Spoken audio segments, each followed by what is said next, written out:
Bonjour à tous, c'est Pierre-Alexandre pour AndroGames.fr. Aujourd'hui, on va faire une petite prise en main. Alors, c'est peut-être quelque chose d'ailleurs que je vais continuer pour faire découvrir un petit peu le téléphone sans en dire trop. Donc, c'est le Honor 7 que nous avons reçu il y a pas longtemps et que j'ai reçu mercredi. Donc là, on est vendredi, donc ça fait 2 jours que je l'ai. Et donc, j'ai déjà une bonne partie de l'avis qui est fait. Donc déjà, on va faire un petit peu le tour du téléphone. On peut voir donc Honor qui est gravé. Alors, pour moi, c'est gravé, mais on a l'impression que ce sont des petits autocollants qui ont été mis dessus.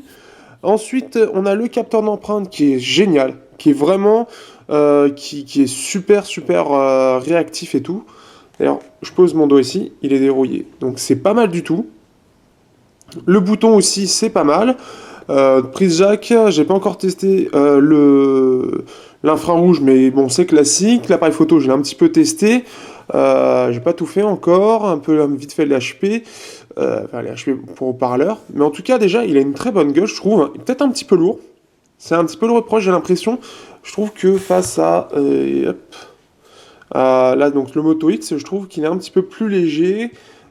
Mais ouais, là, c'est peut-être légèrement trop. Pour du 5,2 pouces, c'est peut-être légèrement trop à mon goût. Alors après, c'est rien non plus de. C'est pas extra, comment dire. C'est pas non plus un truc de fou, mais voilà. Qu'est-ce que je peux dire? Donc au niveau de la surcouche, on est sur du EMUI 3.1 avec 5.0.2, si je dis pas de bêtises. Alors, petite chose à savoir, en tout cas, parce qu'il y a eu plusieurs forumers aussi qui sont en train de le tester, le téléphone, qui viennent de le recevoir. Au tout début, le téléphone, pour certains, il risque d'être pas fluide du tout. Donc là, j'ai même l'animation maintenant. Mais au tout début, le téléphone n'est pas fluide, pour certains utilisateurs en tout cas. Et au fur et à mesure du temps, ça devient de plus en plus fluide. Donc c'est assez bizarre. Je l'explique pas vraiment, mais en tout cas, c'est quelque chose d'assez étrange. En général, c'est le contraire, c'est-à-dire qu'on a plus tendance à avoir un téléphone qui va être d'abord très fluide, et puis qui au fur et à mesure des choses, ça va devenir de moins en moins fluide. Et ensuite, là, c'est le contraire. Donc là, on a le miroir qui est toujours présent, donc pour ceux qui veulent s'amuser à faire le truc miroir et puis enlever la buée. Qu'est-ce que je peux montrer? Alors, les petites choses sympas. Donc déjà, on a le bouton. Alors déjà, on a le capteur d'empreinte. Alors, vous voyez, si je fais ça, si je fais comme ça sur l'appareil, ça descend la barre de notif. Si je fais l'inverse, ça la remonte. Et si je refais la même chose, donc comme ça, hop, et ben ça ouvre les trucs comme ça. Donc, ce qui est vachement sympa sur ce capteur, c'est qu'on a plein de petites fonctions. Si par exemple, je vais sur téléphone, je fais un bouton. Enfin, une fois une petite tape comme ça va revenir en arrière. Alors, comment le montrer? On va aller, hop, ici, donc sur mes musiques. Hop, si je fais un petit coup en arrière, ça va revenir sur le menu précédent. Si je reste longtemps dessus, ça va revenir au home. Donc ça, c'est les petites choses du capteur qui est vachement sympa. Il y en a d'autres, normalement, je crois. Si je dis pas de bêtises. Contrôle de mouvement. Non, c'est pas ça. Non, je fais pas le bon.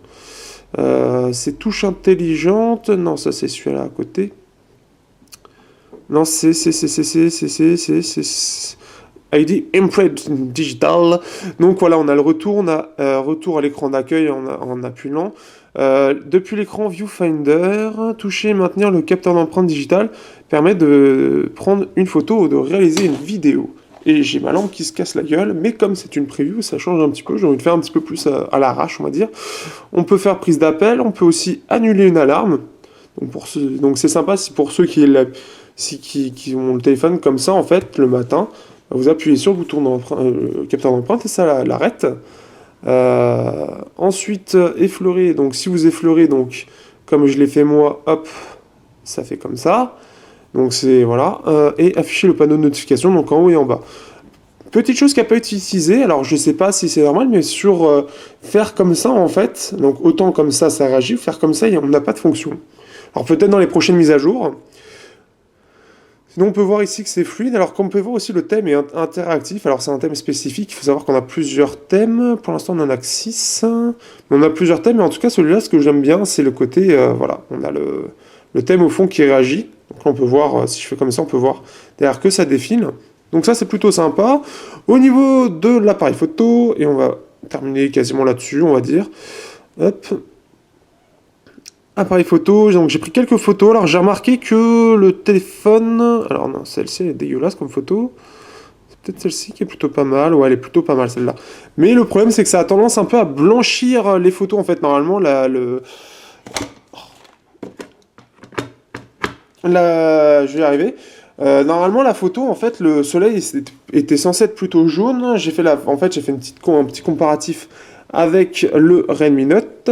Alors, on va mettre aussi l'écran la même luminosité. Donc, si on compare, voilà, en fait, à la base, on est plus censé avoir une photo.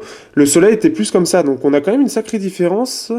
Ici, en plus, c'est normal. Là, j'étais en HDR. HDR, là on est en normal. Donc là on voit vraiment en fait que, on voit vraiment en fait que l'appareil photo blanchit les photos, donc ça c'est assez étrange.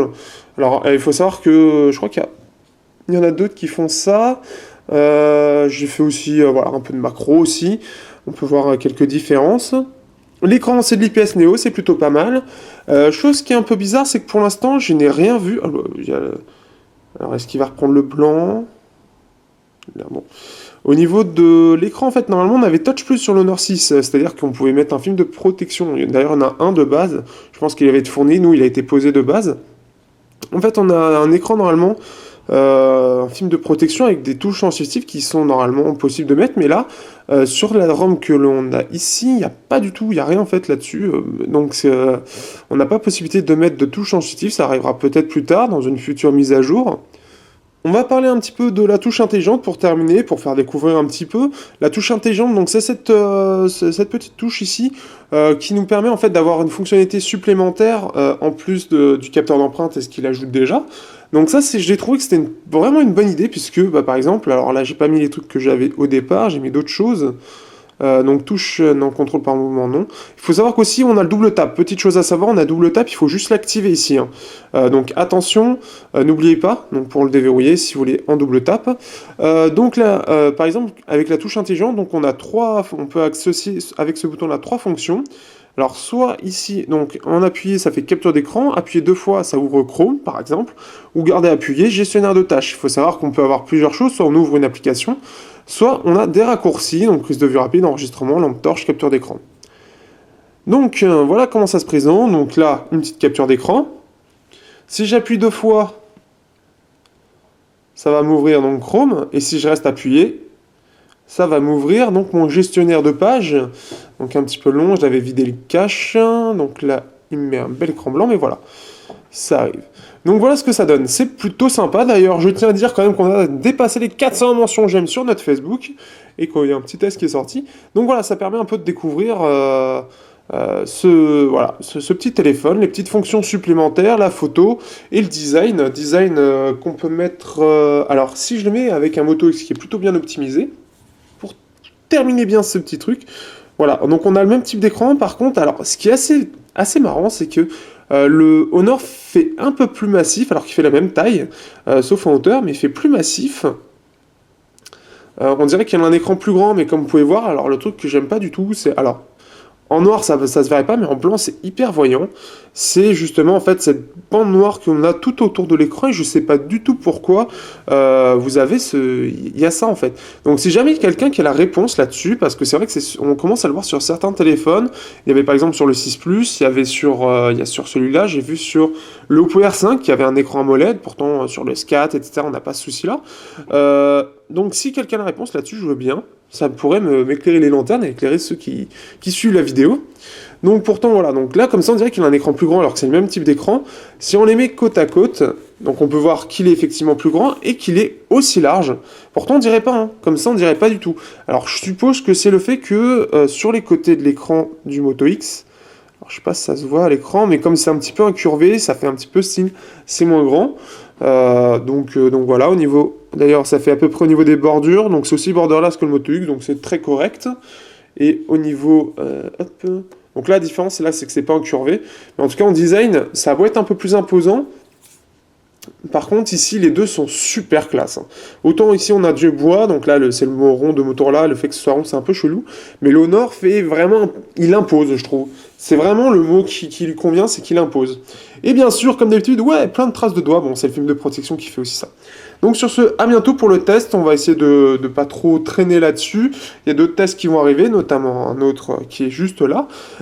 Et sur ce, à bientôt pour le test sur AndroidGames.fr. Et dites-moi si ça vous plaît, le fait d'avoir une petite prise en main pour montrer un petit peu les fonctions un peu particulières du téléphone. Ça me ferait très plaisir et ça me permettrait de savoir si ça vous intéresse ou pas. Sur ce, à bientôt sur AndroidGames.fr pour le test.